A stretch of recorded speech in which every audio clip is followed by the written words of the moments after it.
I'm Liverpool's Lazy Sian. My mother was a dolphin, my father was a shooting star, and I was found washed up on the shores of the River Mersey. It wasn't too far, and this woman appears all wrapped up in fabric and took me to Abercam, and that's where it all started for me. I ended up buying all the material and turned Sian into the Lazy Sian she is today. Boys and girls, please put your hands together for a woman that if she was a McDonald's burger, she'd be a McSlut. It is, of course, Miss Crystal. Give her a clap, come on! Here she is. And I must just tell you, what number are we on this week? She's number 3 on the leading transsexual escorts in Liverpool. Give her a clap, please. She's hanging on for fucking grim life on that number 3 spot. She is. Oh, you're number 2, have you gone down? Not for less than 50 quid, as per usual, there you go. And if there are any heterosexuals in the building, heterosexual men like Ruth Maddock, your husband, if you fancy getting him a nice bit of a birthday present or, you know, happy Easter present, why not get him a fuck with Crystal? Yes? £60 for half an hour, 120 for the full hour, and for an extra 50 quid you'll let your fucking watch. You can't complain, can you? Yes, and he'll even take 2 fingers, love. She'll take anything except credit cards. All this, right, this here, this little, all this is all Crystal's. I mean, this is Crystal's idea of keeping things neat and tidy. You know, I try and hang some of my stuff up, but Crystal, I mean... Wow. What the hell is that? God knows what's in them. And we get things like this being left around, do you know what I mean? I just want to know, what is that? It's got blood on it when she got battered at the Queen's garden party. If wigs could talk, that fucking thing up there would have laryngitis. Do you know what I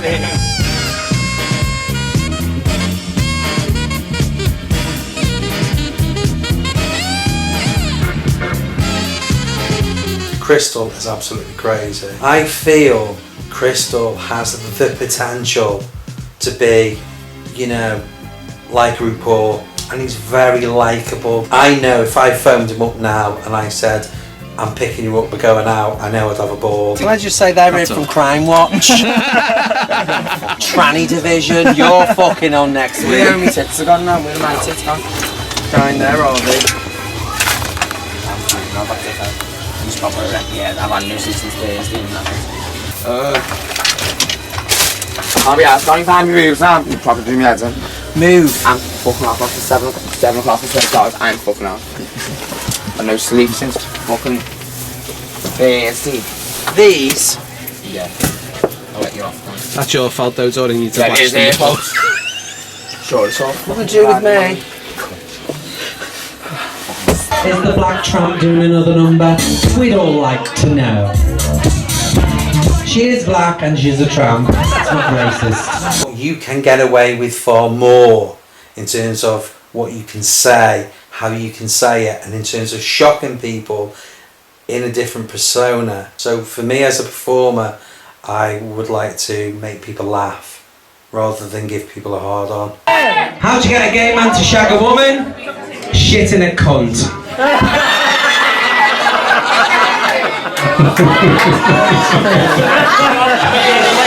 I'll make sure that video gets a fucking 18 certificate. If it kills me, I will. And it's something I fell into, you know, it's just an opportunity to perform. And then when you started making money, it pays the bills. Yeah. The lad I'm currently fucking, basically. I was in bed the other night and he goes, are you a queen? Are you a queen? Is that what people call you? And he was taking the piss. And I really saw me arse, because I said, well, if you or anybody else wants to label me as a queen, as a drag queen, whatever, then you feel free. You feel free. But however, that's the label that some people give me, whatever. I consider myself to be a performer, yeah? And prior to doing all this shit, I've done musicals, I've done plays, you know, I've like been an actor, but you know what I mean, like acted parts. And to me, this is just a job. It's a part. It's a character I play, and I've played it for quite a long time. It's like longevity. It's like playing a character in a soap. If you know what I mean, you play that part, for 20, 30 years, whatever. But you're still playing a part. But I would love to play other parts. Yeah. Yeah.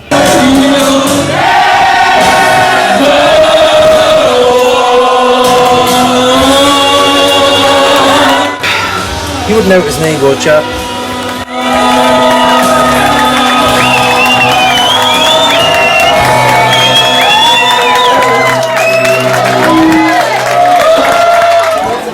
Good evening, ladies and gentlemen. I'm Liverpool's Lady Sean. Hope you like your little guest up tonight. So if you want to do any talking, go outside and talk. If you want to listen to us sing, can we have a bit of hush, please? Thanks.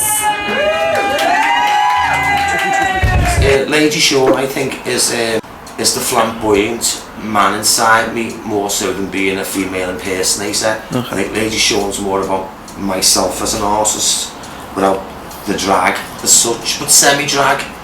Because she's a lady, but she's also a male, and she calls herself Lady Sean. So I do see her as being different to Lady Sian. I see Lady Sian as being a real girl from the ghetto, who's really like, you know, a black girl in a white gay man's body. That's shit, but I wish you happy for the years in. I want to do an even better job. Oh, thanks for that. The chicken fillets. You belong to Arisa. Arisa from some St. John's. Do you know what I mean? I'm the energy behind Lady Sian. It was like, God, she was just like a Tasmanian devil. Yeah. You know, she'd be the first up on the dance floor, the last to leave. I remember someone saying to her, could you dance all night? Love, how come you'd have a move from that spot? And I went, watch. My heels had dug into the floor and snapped off my shoes, and I had to just stay there to bounce on them, because I couldn't walk around the club.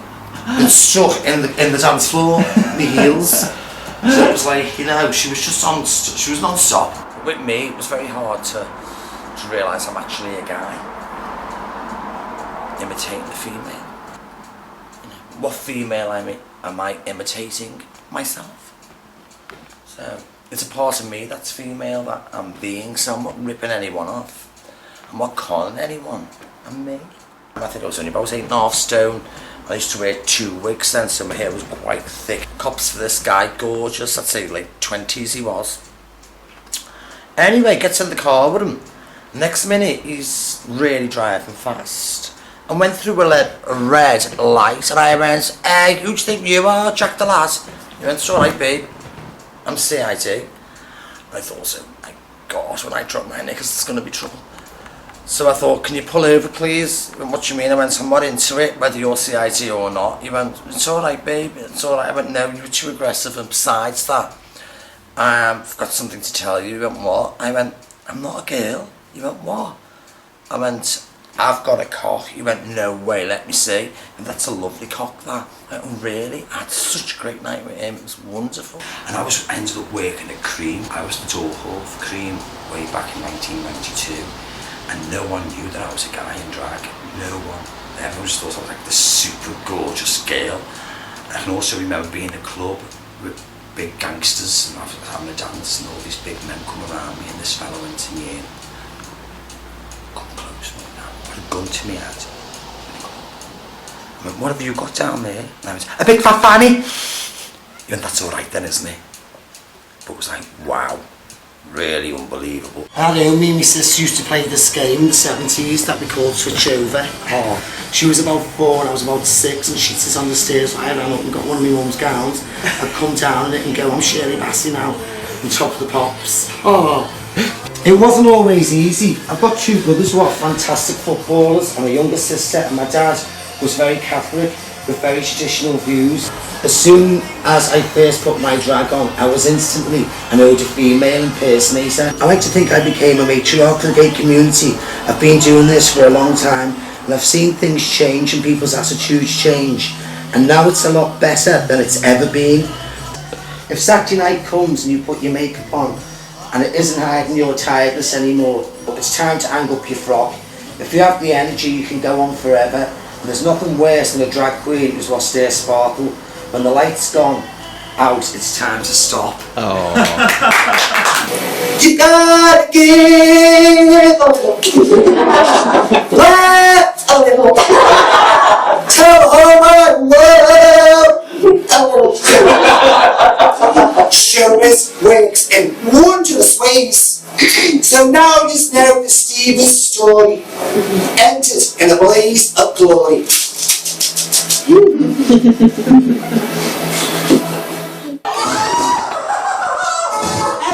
and laugh at the queer. He fell over. Everyone point and laugh. And Tammy Pax, who sadly is no longer with us, decided to call me Vivian. It was Vivian West Wing at first because we used to live in student accommodation on London Road. And our part of bit of the building was called the West Wing. So I got called Vivian West Wing. But I don't like that anymore. It's just the Vivian. And then it's called the Vivian because everyone says, oh Vivian what? And I go, the Vivian. It's so funny, drag queens, people do forget, you know, I'll stand outside the Bourgeois, I'll see these weedy little scallies, they must be 15, 16, some of them even into their 20s, and they're this thin. And because I've got a frock on and a wig and a bit of makeup, they think, oh, you're a pussy. I played fucking rugby for 4 years. I sailed for Wales, I swam for Wales. And, you know, I've got a big sports history behind me, and I've worked hard since I was like 7 years old, because I'm from a traveller. I'm from a traveller family, so I've always worked all my life. So yeah, I can put up a good fight. People forget. People do assume because you've got a wig on and a dress that you're an absolute pussy, but it's not the case. You know, if you like somebody and then you tell them you're a drag queen, it kind of, you know, it can either go two ways. It can be, oh, it's amazing, or like, alright, cool, and bye. But then there's this very elite group of men, tranny shaggers, tranny chasers, T-girl admirers. You know, they say they're not gay. They say they're straight, but obviously you're sleeping with a lady with a penis.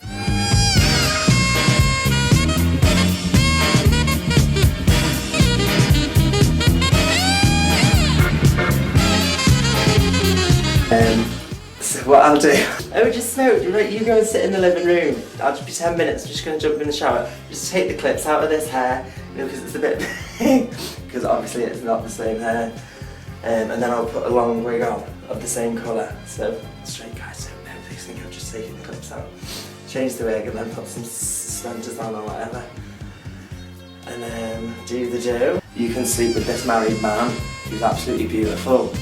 You know, we've got a girlfriend and he's a drug dealer and it's all kind of glamorous, but then you've got to remember he's still got a girlfriend at home. Once you take that makeup off, he's not going to like you anymore. And then they're just sat there with their bloody head in their hands going, what was on, am I gay, does this make me gay? And I'm just kind of like, no, it's just, you know. You can have a very healthy sex life. What about you, Kenzie? What's the most dangerous place you've been on a train? I'm going to disappoint you because Ipswich. Ipswich. Why was it so dangerous? It's North Cali, very, very chavvy and very dangerous for gay people or whatsoever you are. Yeah, no, it was awful. Yeah, Ipswich. Stay away from Ipswich. Stay away from Ipswich. Yeah, really, really bad. Yeah, I used to have clients as makeup artists work in the studio, and you just get off the train. And straight away people stop the car and, you know, insult you. Proof. No, really bad, really badly. No, we'll never go back to Ipswich again. I think she's come from like another planet. She's between like an alien goth punk. Very weird. I think she's really fucked up. Don't kill me, fucking baby!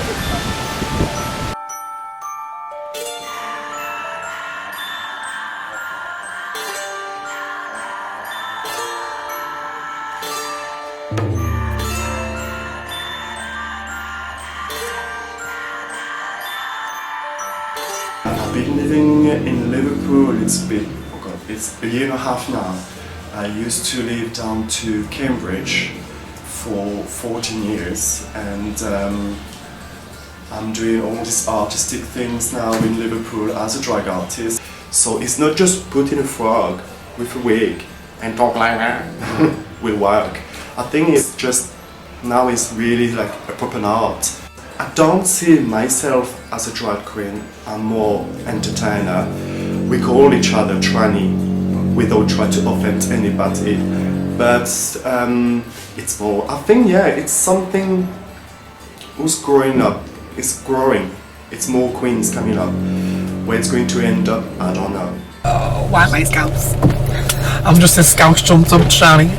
The first time I properly did drag was the second time. The first time I did it, I had this all like netted on, like I looked awful. They were trying to be like sort of, I don't know, like fetishy punk, look going on with my own hair, and have my makeup done. And that was the really good thing, was my actual makeup, but the rest was a show. And then it went to town, like all of the drag queens who didn't know me at the time were just like looking at me laughing and stuff. And I just like proper shit myself. And then the first proper time when I felt like proper turned into Stella, as I said, that dress, which was my mum's, I don't even know if she knows that I wore it. The first dress I proper wore, it was like this like black and white zebra print dress, and in the, what's it called, tag, it had Stella. So I was like, oh, that was a bit weird in itself. That was like my first taste of like going out as a woman and getting all fellas coming on to me. But at first I thought they were going to kill me. And then she was like, are you fucking messing packing in? Come on, yeah. We can get out of them now, all that. So I'll never forget the first time I did drag, because it was like I transitioned from being Michael Emmanuel on the gay scene, just this barman, to everyone wanting to know me, and it was just crazy. Like obviously my little sisters were like a young fab, and they were helping me get ready and stuff, but my mum, at first she didn't really say nothing. I don't think she was bothered, because now she just loves everything about it, you know. Now when I go out, she's like, let me get a picture, or she's all over Facebook, and you know what I mean? So she definitely accepts it now.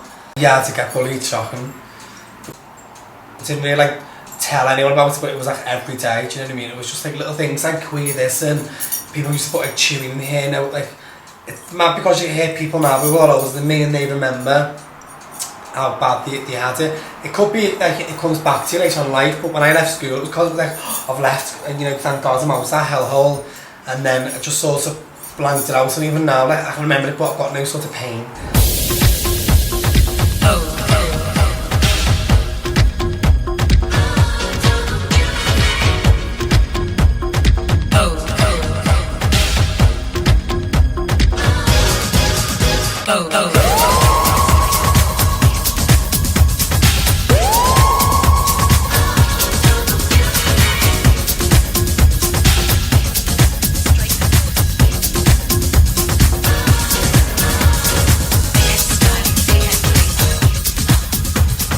One of my old schoolmates, I seen him on Facebook, it says suggested friends, and I thought, God, remember him?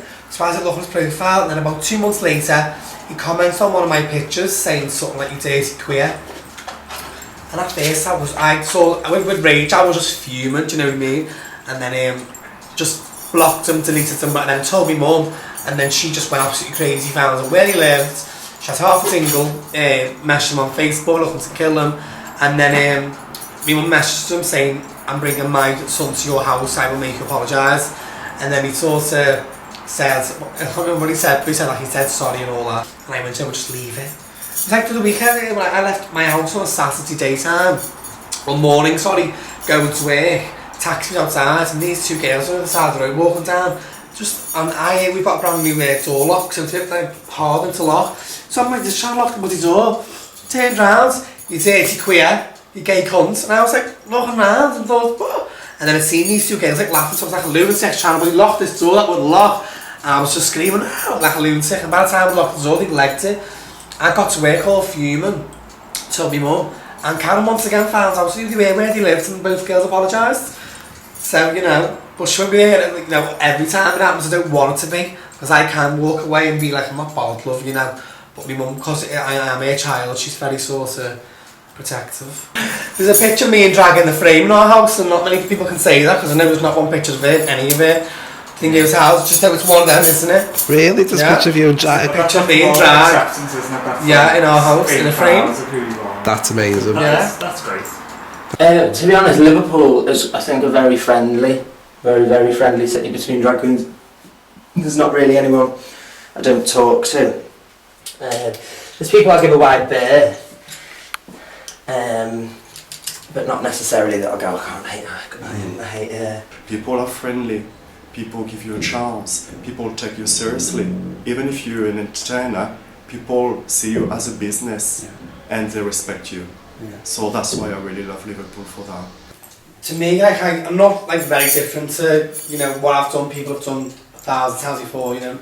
I weren't the first and be the last either, but my sort of drag, it's just like I never look like thinking man, I want to look like this. It just happens. She just turns out different all the time.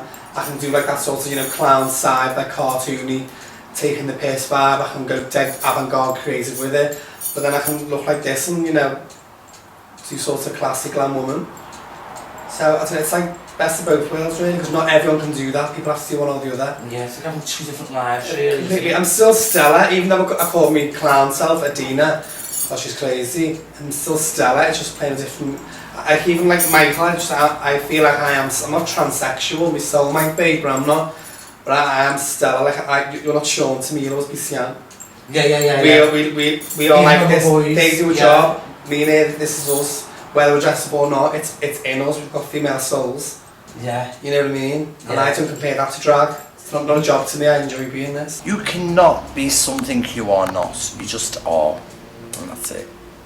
You know, and I think the world's sort of learning about all this now more and more and more, you know. And it always takes, they say, you know, behind every great man is a powerful woman. But somewhere along the line there'll be a queen in that family who's had something to say that'll make them think. Thank God really, because, you know, that's life. That's life!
Does anyone know when the next bus is due? These are freaking me out. Who ITP?